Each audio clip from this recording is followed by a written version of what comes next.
ছোটবেলায় কিন্তু পক্ষীরাজ ঘোড়ার ডিম গল্পটা আমরা সবাই পড়েছি, আর সেই মুভি বাস্তবে মুভি হিসেবে রিলিজ করলো। প্রথমেই বলে রাখি, এটা কিন্তু একেবারে বাচ্চাদের জন্যই তৈরি।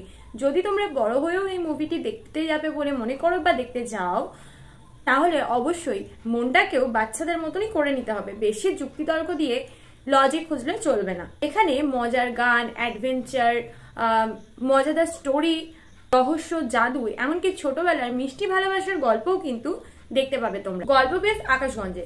ঠাকুমার ঝুলির গল্পে যেগুলো পড়েছি সেগুলো কিন্তু এই আকাশগঞ্জের নামে মনে করায়। আকাশগঞ্জের বাসিন্দা হচ্ছে ঘোতন, মানে মহাব্রত বসু। সে ছোটবেলাতেই তার মা বাবাকে হারায় এবং সে অ্যাডভোকেট দাদুর সঙ্গে থাকে, কিন্তু পড়াশোনায় একেবারে ভালো না। তার বাবা ছিলেন একজন বিজ্ঞানী, সেও কি বিজ্ঞানী হতেই চায়, কিন্তু অঙ্কে সে ফেল করে। তাহলে বিজ্ঞানী হবে কি করে অঙ্কে ফেল করে? এরকম নানা প্রশ্ন ঘোতনের মাথায় আসে।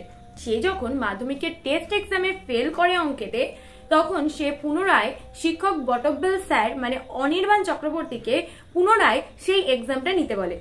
বটব্বেল স্যার এদিকে নিজেই নিজের সমস্যায় জর্জরিত। তিনি ফিজিক্স তো পড়াতে চান, তবে সেটা এক্সপেরিমেন্টের মধ্যে দিয়ে, কিন্তু তার এক্সপেরিমেন্টের জন্যই তাকে স্কুল থেকেই বের করে দেওয়া হয়। এছাড়া এরপর আবির্ভাব হয় ভিলেন বলা যেতে পারে, যার আবির্ভাব হয় অ্যালেক্স ও নীল।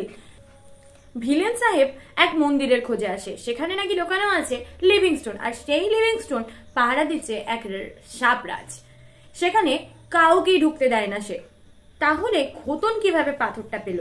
কেনই বা সে পাথরটাকে তার বন্ধুর সঙ্গে পালিয়ে নিয়ে আসে বটব্বেল স্যারের কাছে?